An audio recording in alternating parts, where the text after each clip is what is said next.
Now is the time to incorporate your legs and shoulder exercises into your overall program.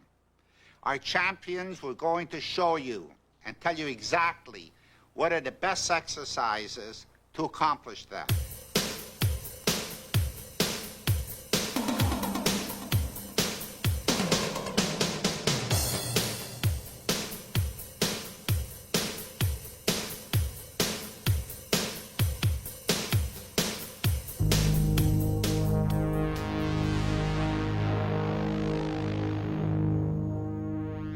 Quadriceps are a four-headed muscle, which is located in front of the thigh. It originates at the pelvis and attaches below the knee. The main function of the quadriceps are to straighten the leg. The quadriceps femoris, four muscles on the anterior thigh, extend the leg. The sartorius, which passes obliquely across the anterior thigh, extends and flexes the thigh. The basic one-joint isolation movement for the quadricep involves the straightening of the lower leg, with the knee joint as the primary point of rotation. The leg straightens and extends without any involvement of the hip joint, glutes, or the hamstrings. The basic two-joint movement for quadriceps is the press. It involves both the knee joint area and the hip area as well. Leg exercises include leg press and various types of squats. Actually, the leg press exercise involves a lot of different muscles, affecting it to a different degree depending on where you are in your range of movement. In the upper part of the range of motion, down to the point where the knee is bent at about a 90-degree angle, the primary stress is on the quadricep. As you go lower than this, the knee bends even more. The stress shifts back to the hamstrings at the back of the leg. At the lowest position, the glutes end up doing most of the work. Some bodybuilders have achieved the proportions which allow them to do heavy leg press and squat movements through a very long range of motion without damage to the knee. But for most of you, heavy quadriceps training should be done through a more limited range of motion. Go down only to the point where the knee is at a 90-degree angle. At this point, the thighs are parallel to the floor. The back of the leg can then be worked with different exercises like hack squats. Hack squats use the lower range of motion with much lighter weights to protect the knee.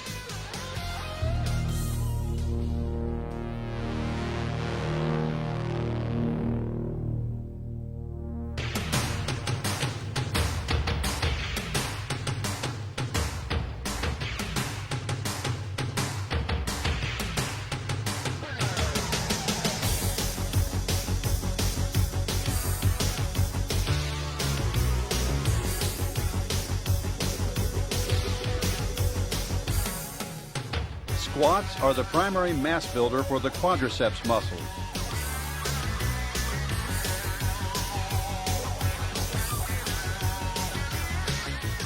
For best results, stand with your feet wide enough apart for good balance, toes pointed forward, and when you do your squats, keep your head up and back straight. Try not to bend forward from the waist. As you bend your knees, go down only to about the point where your knees are at a 90-degree angle, thighs parallel to the floor. This is the range of motion in which the quadriceps work with the most intensity. Any lower, and you begin to work the back of the leg instead of the front of the thigh.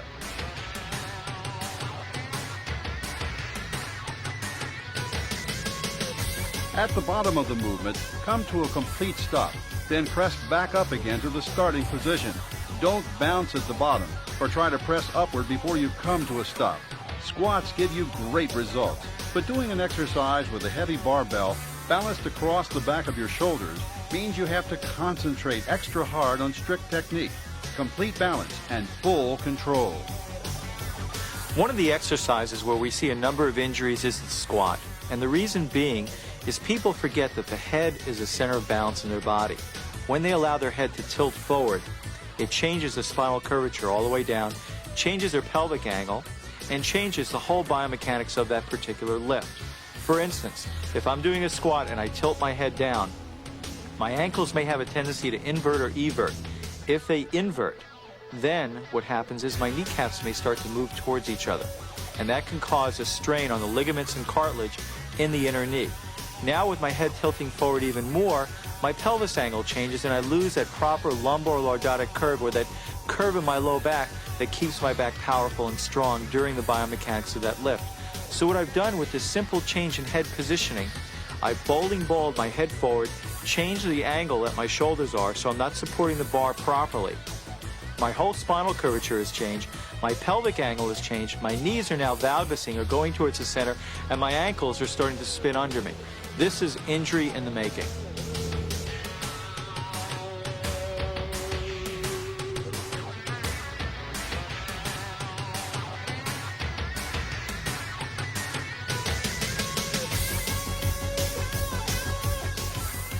Doing squats on the Smith machine, you still get the sensation of training with a free weight, but the fact that the bar is controlled by the vertical track allows you to do a number of variations of the exercise.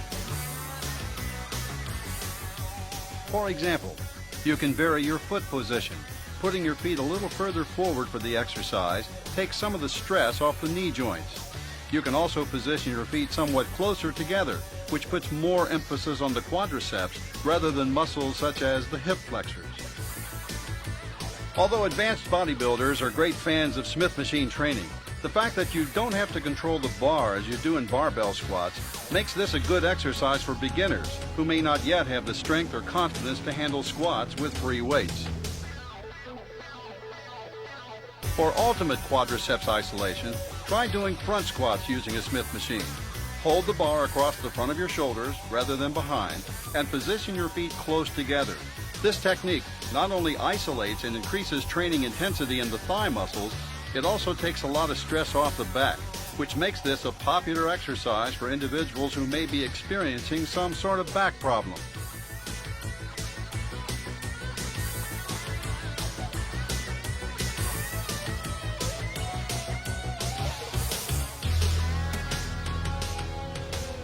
You may consider using a weight belt when you're doing squats in order to stabilize a low back, especially if you have a weak low back area.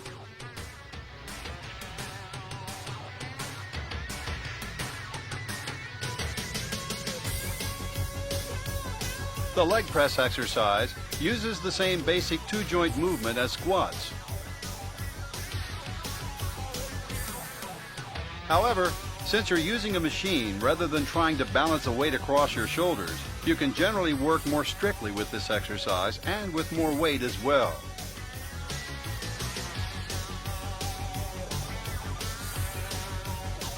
As with Smith machine squats, leg press machines allow you the option of varying your foot position quite a bit. Closer together, further forward, toes straight ahead, or turned outward. What position works best for you is generally a matter of personal preference and individual physical proportion. So try different positions to see which you like best.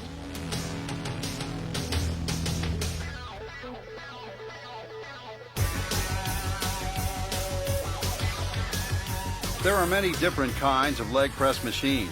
Incline as demonstrated here, vertical where you lie on your back and press upward, horizontal, and even standing leg press machines. Basically, they all do about the same thing. Which kind you prefer is largely a matter of individual preference. However, as a general rule, the closer the machine feels to training with a free weight, the better it will usually be for developing fundamental mass and strength.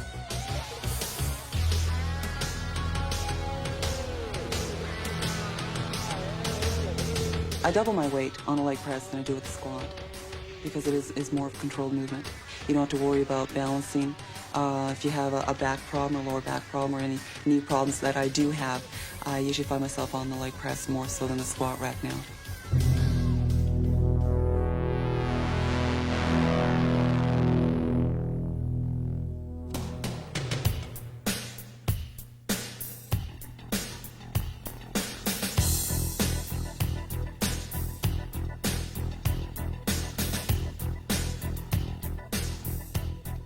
Leg extensions is one of the primary one-joint isolation exercises for the quadriceps. A basic function of the thigh muscles is simply to straighten the leg. That's what you do with leg extension. The exercise is really nothing more than straightening the leg against the appropriate amount of resistance.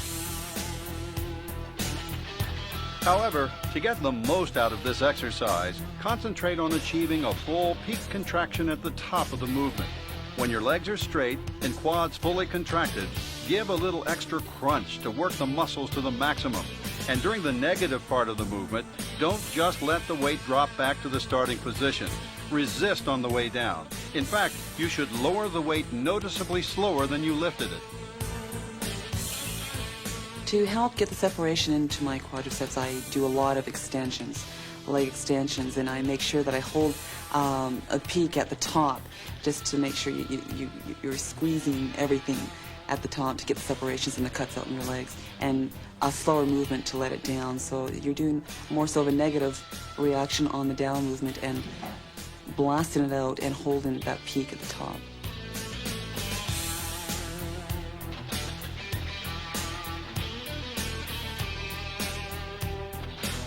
Lunges involve standing with your feet together, taking a step forward, and then bending your knees so that the knee of the trailing leg comes to the floor or almost to the floor, and then pushing back up to the starting position.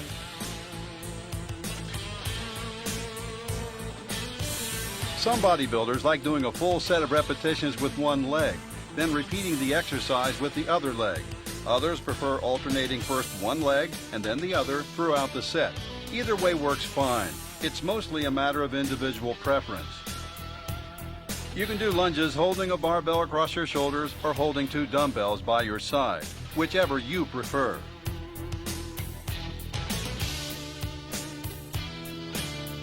But what makes the biggest difference in how lunges affect your muscles is how long a step you take. The shorter the step, the more you isolate the quadriceps, as with a leg extension. The longer the step, the more you bring the back of the leg into play, the glutes and the hamstrings.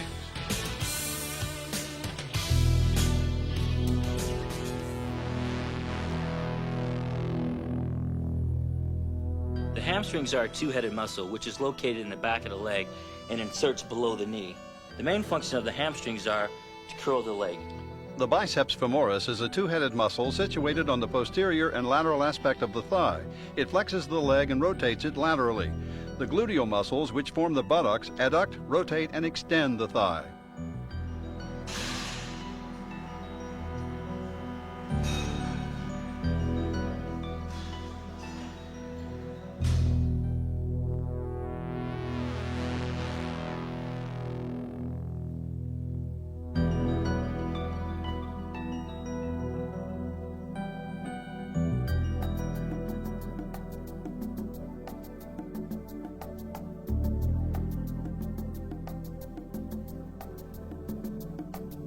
The hack squat is a leg press that emphasizes the lower range of motion, and it's one of the most important mass and strength builders for the hamstrings or leg biceps.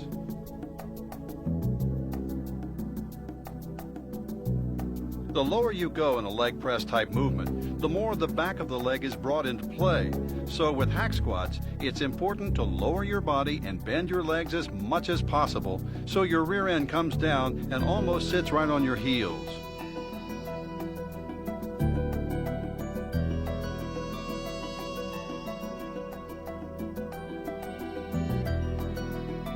Of course, when your knees are bent to this degree, they are put under considerable stress, so it's important to use a light enough weight in this exercise so that you avoid undue wear and tear on the knee joints.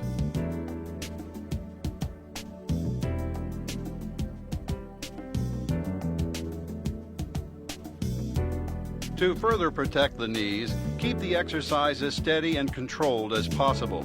Come to the bottom of the movement, pause, don't bounce. Then straighten the legs and press back upward with a smooth, controlled motion.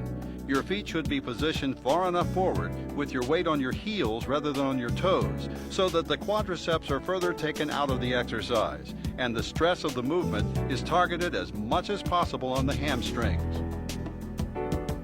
Incidentally, you can lock your legs out at the top of the exercise, but it really isn't essential. At that point, your quadriceps are doing all the work, and the hamstrings really aren't involved anymore.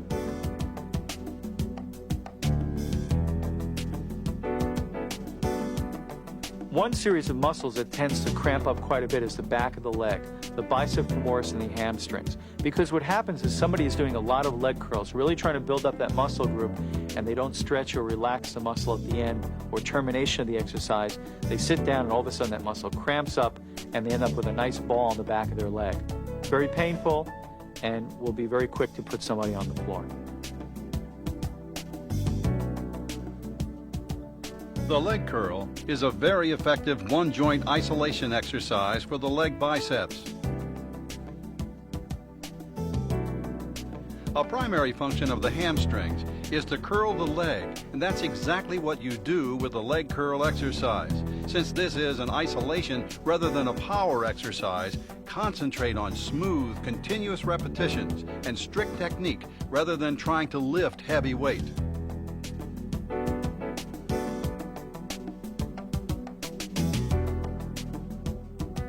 At the top of the movement, try to achieve the maximum peak contraction of the hamstring muscles, and then lower the weight again, resisting all the way, and keeping it under total control all the way to full extension.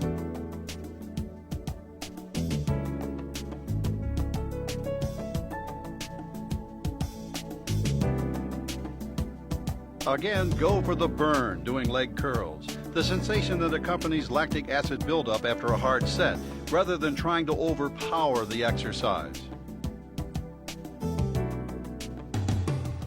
For further isolation and intensity, try doing leg curls one leg at a time on the appropriate type of machine, performing a full set of curls with one leg and then switching to the other leg and doing another full set without stopping to rest in between.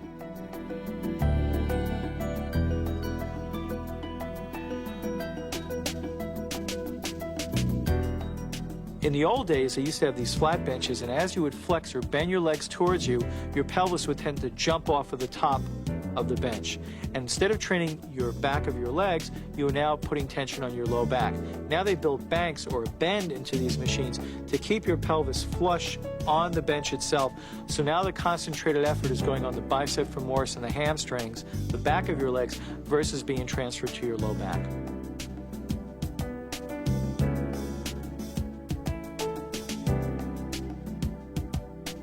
Stiff leg deadlifts are an often misunderstood exercise.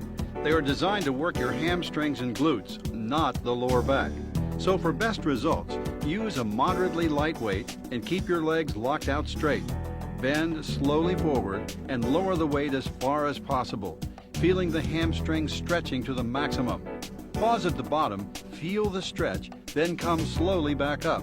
Not to a full standing position, but only until you feel the hamstrings begin to relax. You can do stiff leg deadlifts using a barbell, or you can hold on to a pair of dumbbells. In either case, you'll need to stand on a box or a bench so that you can bend forward as far as possible without having the weight hit the floor and limit your range of motion. Again, the key to this exercise is strictness, control, and good form. Keep it strict and you'll keep it safe. You should consider wearing a weight belt when you're doing stiff leg deadlifts to take some of the pressure off the low back and stabilize it.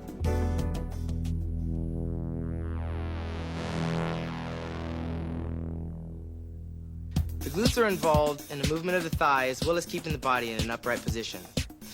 In terms of bodybuilding, it's best explained by example. Take a hold of something for support. Then squat all the way down to the ground, keeping your feet in a flat position. When your rear end is almost touching the floor, pause.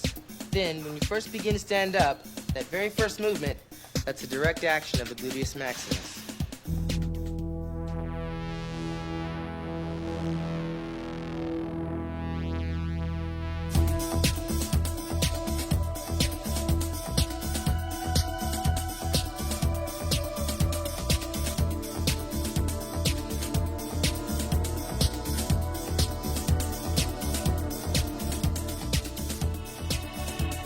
The glutes are involved in a wide variety of different leg exercises. When you do squats or leg presses, you're working your glutes. When you do hack squats or long stride lunges, they come even more into play. However, you'll frequently see individuals in gyms, a majority of them usually women, doing various kinds of leg exercises with pulleys and cables and using exotic-looking machines in an effort to firm and tone their glutes. But these exercises are far less effective than the ones we've already illustrated. especially deep hack squats where your rear end comes down and just about sits on your heels or touches the floor.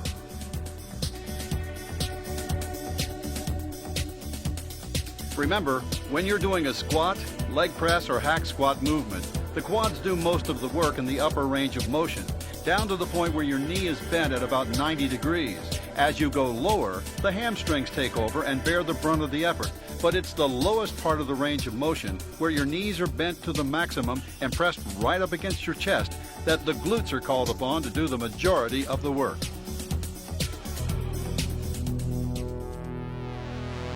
Leg routine number 1.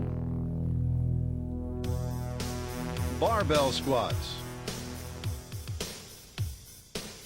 4 sets of 8 to 10 reps.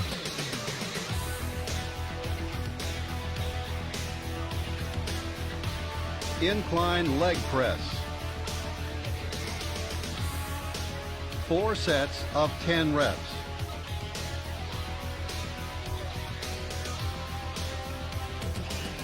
Hack squats. 4 sets of 10 to 12 reps.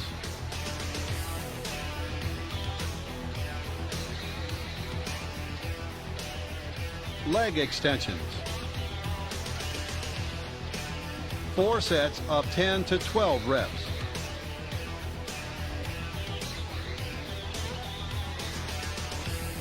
Leg curls. 4 sets of 10 to 12 reps. For me, I do need to put more effort into my legs than other parts of my body. I get real lean in my upper body, where my lower body is just a little bit slower. It just likes to hold the muscle and maybe a little bit more fat compared to the other ratios in my body. If I'm training my legs twice a week, I'll train them heavy the first time and then light the second time. This way I'm able to maintain the size that I have but shape what I have and make it more prettier. So the first day I would do my bulk exercises, which are the squat and the leg press. And on my lighter days I would do my shape exercises like my leg extensions and lunges. Leg routine number 2. Smith machine squats. 4 sets of 10 reps.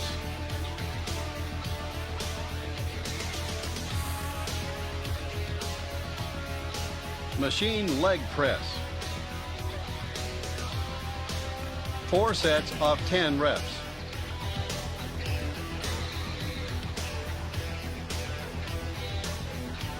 Lunges. 4 sets of 12 to 15 reps each leg.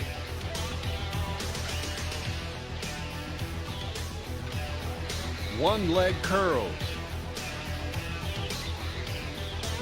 4 sets of 10 to 12 reps each leg.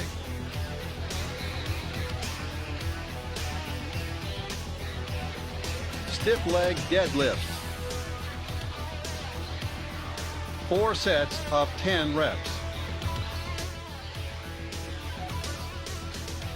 In the beginning, back in 1986, Rich Gaspari came out with these impressive cut glutes that nobody else had. Now that's commonplace. People around the world, amateurs and professionals, are now getting these striated glutes. Ronaldo Janvier and Andreas Munzer, it's very impressive if you have it. When I'm trying to gain more size, I will cut my workouts down. So if I'm concentrating on size, I'll train my legs once a week. Whereas if I'm pre-contest, say, or if I'm trying to put more shape into the legs, then I'll train them twice a week. When you start training, it's very important to train the legs from the beginning, because if the upper body gets more developed and the legs get behind it, it's very hard to catch up. And that's why I train the legs from the beginning and keep the body parts equal in shape from the beginning.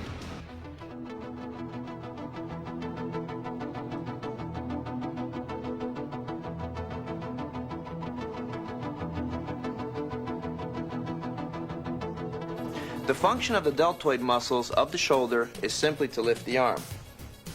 The deltoids are a 3-headed muscle with 1 head located in the front, 1 at the side, and 1 at the rear. These three heads, in combination with the fact that the shoulder joint is the most mobile in the body, allow the deltoids to rotate the arms a full 360 degrees. Unfortunately, though it is the most mobile, the shoulder joint is the least stable. Therefore, shoulder training has to be done carefully to avoid injury. The three-head deltoid muscle covers the shoulder joint ventrally, dorsally, and laterally. It flexes, extends, and rotates the arm medially and laterally.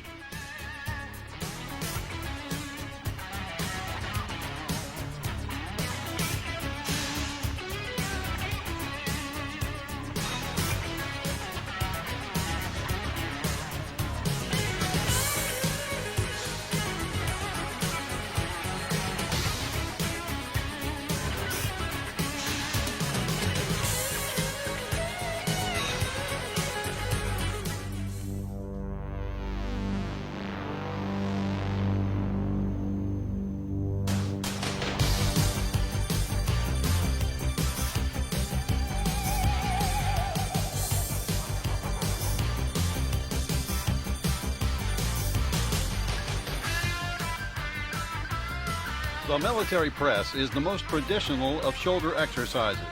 Individuals have probably been lifting objects overhead to develop and demonstrate strength since the dawn of history or before. You can picture cavemen hefting logs and rocks overhead to show off their physical prowess.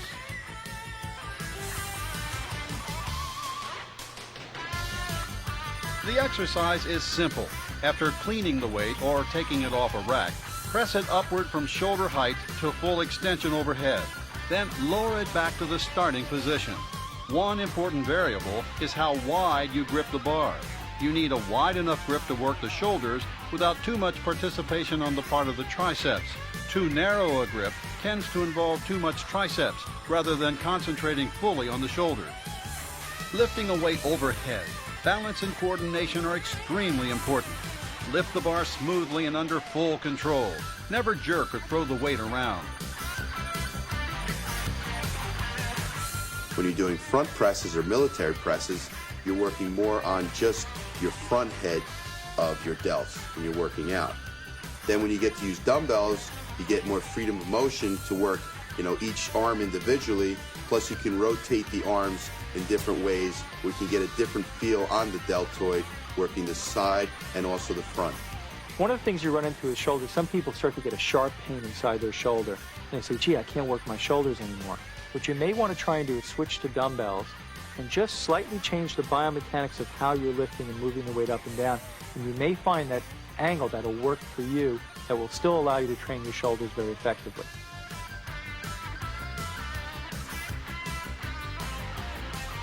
Dumbbell presses allow you to work each side of the body independently, so that each side is forced to work with full intensity. The action of the deltoids is actually a rotary one. That is, they lift the arm in a semicircular arc, pivoting from the shoulder joint rather than straight up and down. This is why you need to use a fairly wide grip when doing a barbell press. Otherwise, the deltoids aren't able to produce the rotary motion for which they're designed. But you don't have this problem doing dumbbell presses. As you do the exercise, think of lifting the dumbbells in a slight arc on the way up and lowering them through the same arc on the way down. This ensures that you will be utilizing the rotary action of the deltoids and keeping the shoulders fully involved in the lift, rather than allowing the triceps to supply too much of the effort. As with any dumbbell movement, for maximum safety and effectiveness, take extra care to concentrate on controlling and balancing the weights throughout the entire range of motion of the exercise.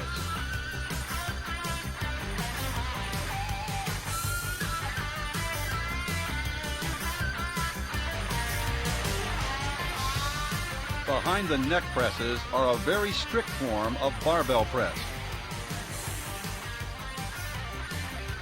When you do this movement seated on a bench, there's almost no way you can cheat or recruit extraneous muscles to help with the lift. So you should rely on strict technique and form doing this movement, rather than trying to use it as a mass and strength exercise. The behind the neck press is very popular with a great many bodybuilders, and it can be very beneficial to the development of your deltoids. However, rotating the shoulders to the rear like this puts them under a lot of additional stress. So be sure not to use too much weight in this movement when you first begin doing it.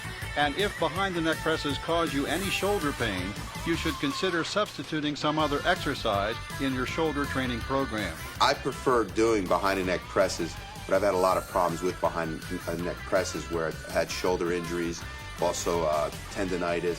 So it is a type of exercise that you have to watch doing, you know, because a lot of people have problems with that because you're such in an awkward position with the elbows back that it does put a lot of stress on the shoulder joint itself. But it is a really good exercise for, you know, hitting the deltoids.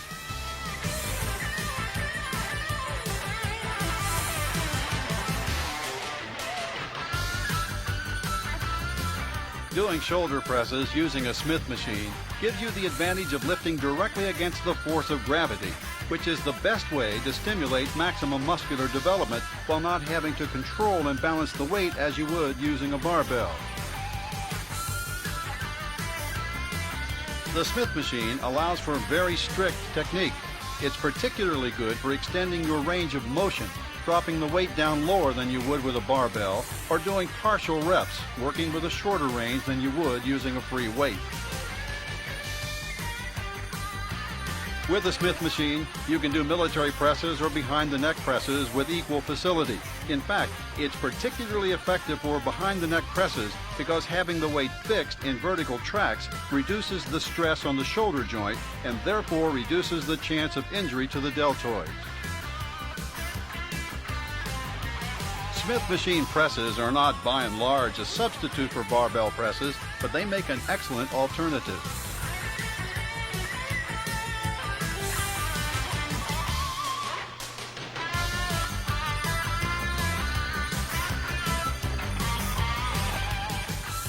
In most well-equipped gyms, you'll have a number of choices among machines designed for doing shoulder presses. They work the shoulders using a variety of different kinds of resistance and at a variety of different angles.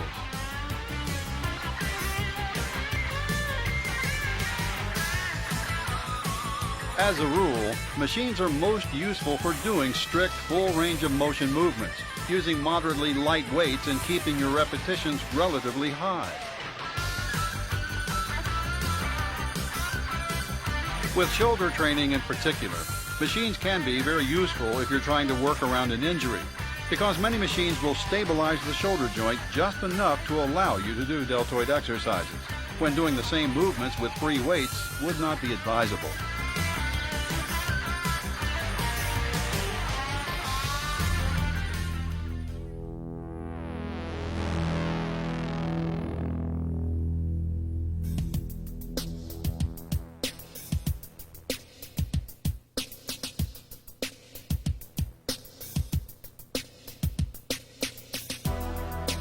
Dumbbell laterals are a one-joint isolation exercise in which the deltoids work directly through the rotary range of motion they were designed for. To train the side deltoids, you need to lift the weights directly out to each side, with your arms almost fully extended. You should feel the rotation of the shoulder joint with the weights moving in an arc rather than being lifted upward in a straight line. As you lift, concentrate on keeping the palms face down toward the floor. In fact, if you pronate your wrist slightly, that is, turn your hand so that your thumbs move downward, almost like pouring water from a kettle, you'll be able to isolate the side delts that much more specifically. Doing dumbbell laterals in a seated position, as demonstrated here, keeps the exercise particularly strict. However, many bodybuilders prefer to do standing dumbbell laterals. This is fine as long as you don't allow your upper body to sway too much so that you cheat the weight up and not work your shoulders hard enough.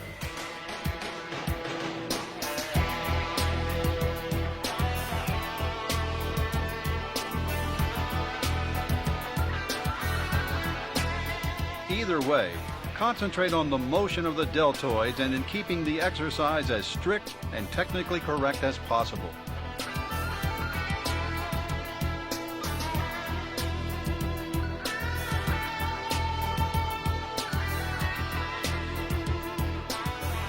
I think as long as you can come up on the side lateral and really stress the side delt by tensing it as hard as you can still get, good development on the side head. You can cheat slightly, but when you come up, you have to really tense the side head. So what you have to, very important in doing a side lateral, is keeping your thumbs facing slightly down on an angle with your pinkies facing slightly up. And as you look into the mirror, make sure that your biceps are parallel into the mirror with your elbows slightly on an angle up. And that would put a lot of stress more on the medial head.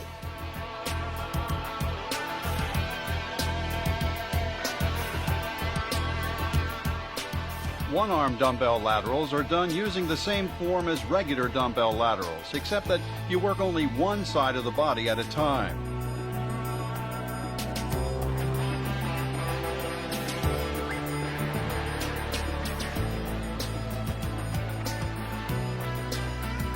The advantage of this is extra isolation and the ability to concentrate on making each head of the deltoid group work to its maximum ability in every set.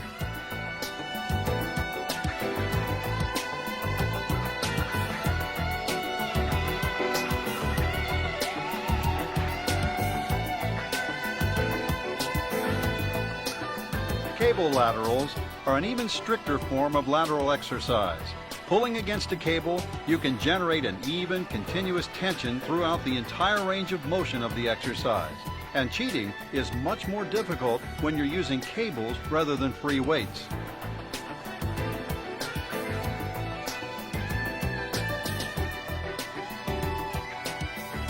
The technique is the same. Keep your arms fairly straight, palm facing the floor, and pronate the wrist slightly on the way up to create maximum contraction in the deltoids.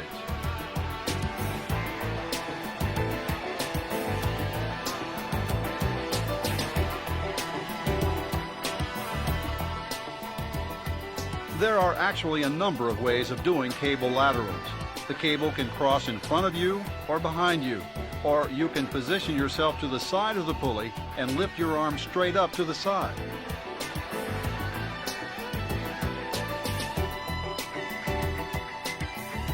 But with all cable laterals, concentrate on feeling a continuous, even movement throughout the range of motion of the exercise and achieving a total peak contraction at the top of the exercise to develop maximum stimulation of the deltoid muscles. Usually, say 6 to 8 weeks before a show, I use more of the cable movements. Cable movements would put even more of that carved look into the delt, more of that, we call like those scratches that you have in the deltoid muscle that you would get right before a competition. It's not something that you would do for mass, but it's something you would do to give you more of that look, of that definition on the delt, where you can see each individual muscle strand on the deltoid. Machine laterals work the deltoids with the resistance mechanism rotating to correspond to the rotational action of the shoulder joint itself. Again, this is not a mass builder, but best for moderate weight, relatively high rep or very high rep pumping sets at the end of your shoulder workout.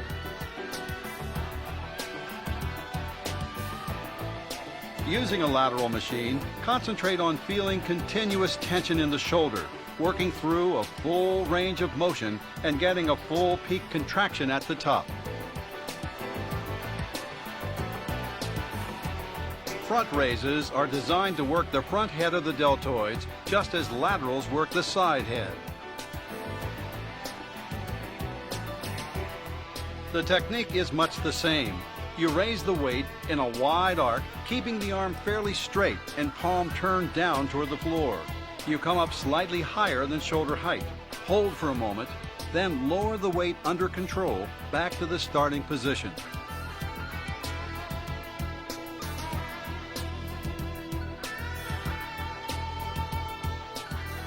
One mistake that's frequently made with front raises is lifting the weight too far out to the side. You don't actually want to lift it straight up from the shoulder. Instead, bring the dumbbell in slightly toward the center line of your body until you feel the front head of the deltoid doing most of the work.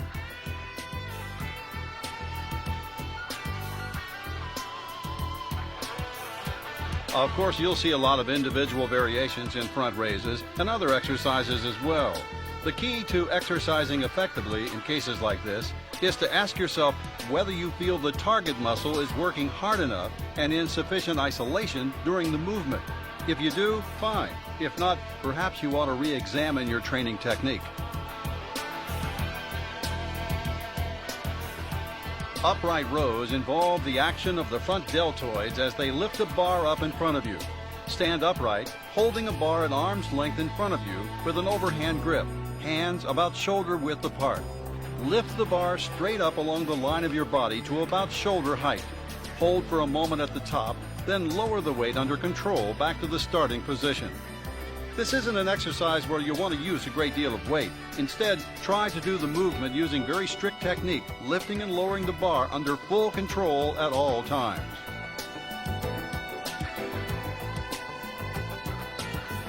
Bent over laterals are a lateral movement for the rear head of the deltoid.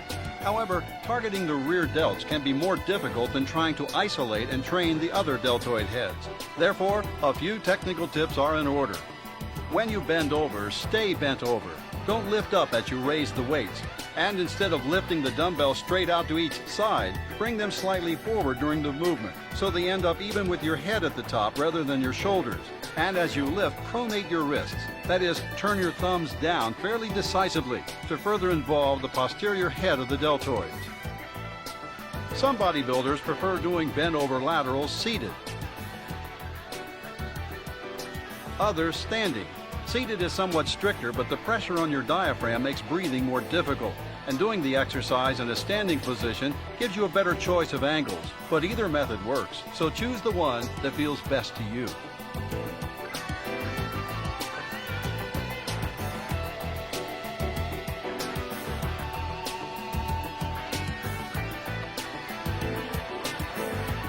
Bent over cable laterals are done very much like bent over dumbbell laterals. As you bend over and raise your arms to the side, the rear head of the deltoids is called upon to do most of the work in the lift. As with any other bodybuilding exercise, you'll make the fastest progress by learning to feel exactly which muscles are involved in any movement you're doing, and make whatever adjustments to form or technique are necessary to focus the maximum training intensity on the muscles you're trying to develop.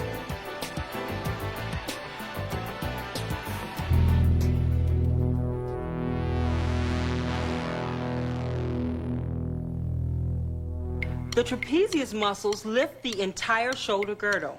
This is why they call the basic trap exercise the shrug. The traps can be worked either as part of the shoulder workout, as shown next, or as part of the back routine.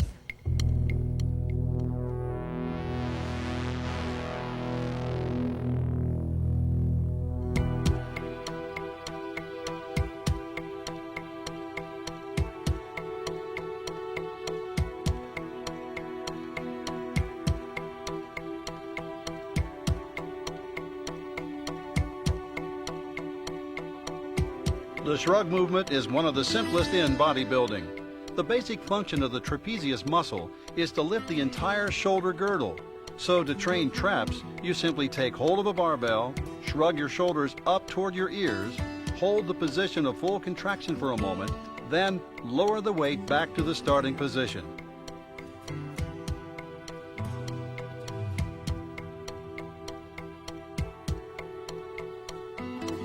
Some bodybuilders have been known to neglect traps when they first start training. However, they generally run into trouble later on when they're forced to do trapezius training on a priority basis to try and catch up. Sometimes they never do. However, the easiest way to avoid this problem is to include shrugs as part of your overall training program right from your very first workout.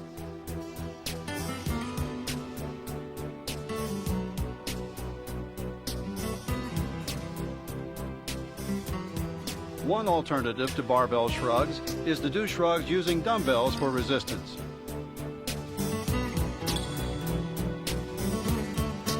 Using a different kind of weight really makes little difference to the exercise. The shrugging movement is so simple that it really doesn't matter what kind of weight you use.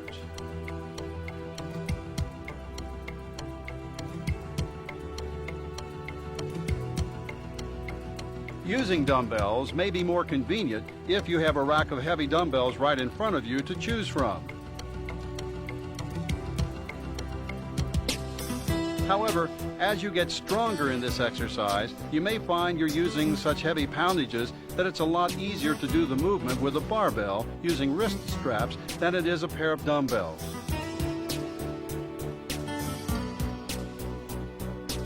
Again, this is a matter of personal preference and individual choice. Shrugs are so simple, it's hard to do them incorrectly.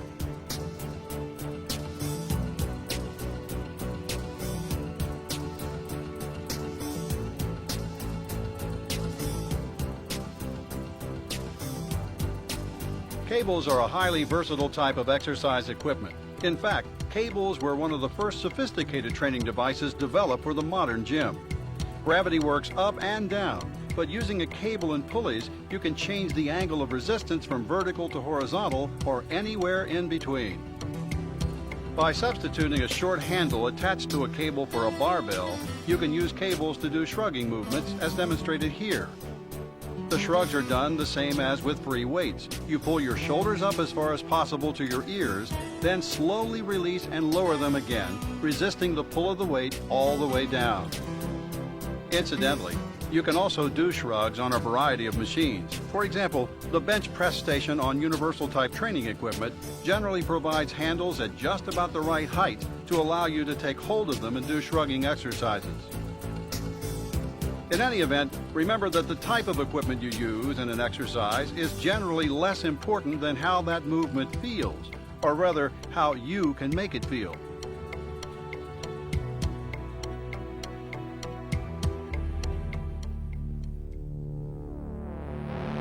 Shoulder routine number 1. Behind the neck barbell press. 4 sets of 10 reps.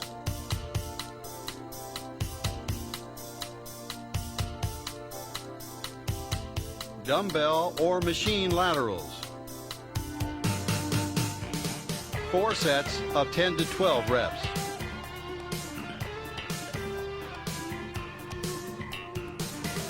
Front dumbbell raises. 4 sets of 10 to 12 reps.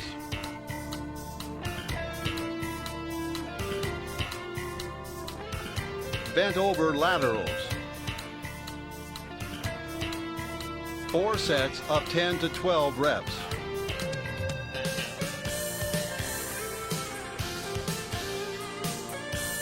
Barbell shrugs. 4 sets of 10 reps.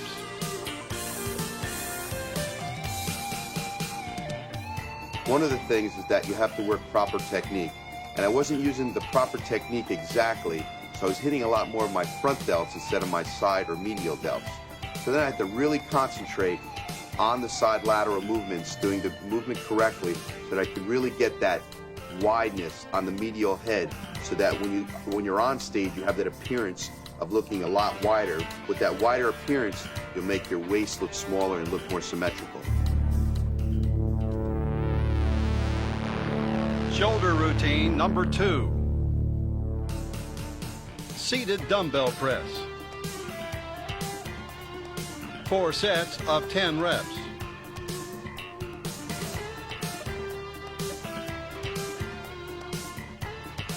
One-arm cable or dumbbell laterals. 4 sets of 10 to 12 reps.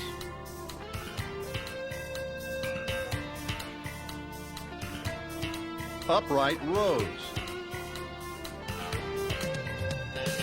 4 sets of 10 to 12 reps.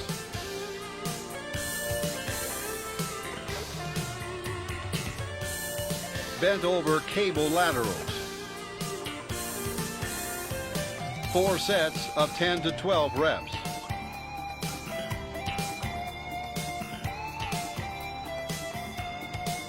Dumbbell or cable shrugs. 4 sets of 10 reps.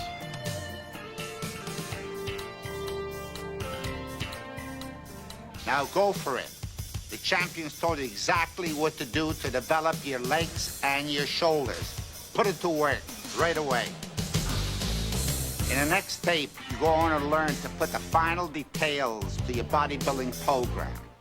You now know how to develop mass and power and size into your total body. However, you have to detail it and perfect it by developing your calves, forearms, and midsection. These three parts have to be highly and fully developed in order to develop a perfect shaped body. We all start skinny or fat or somewhere in between, but basically we don't like the way that we look now, but then you have the choice to do something about it. Start it and finish it. Do it on a regular basis. Just go out and do it.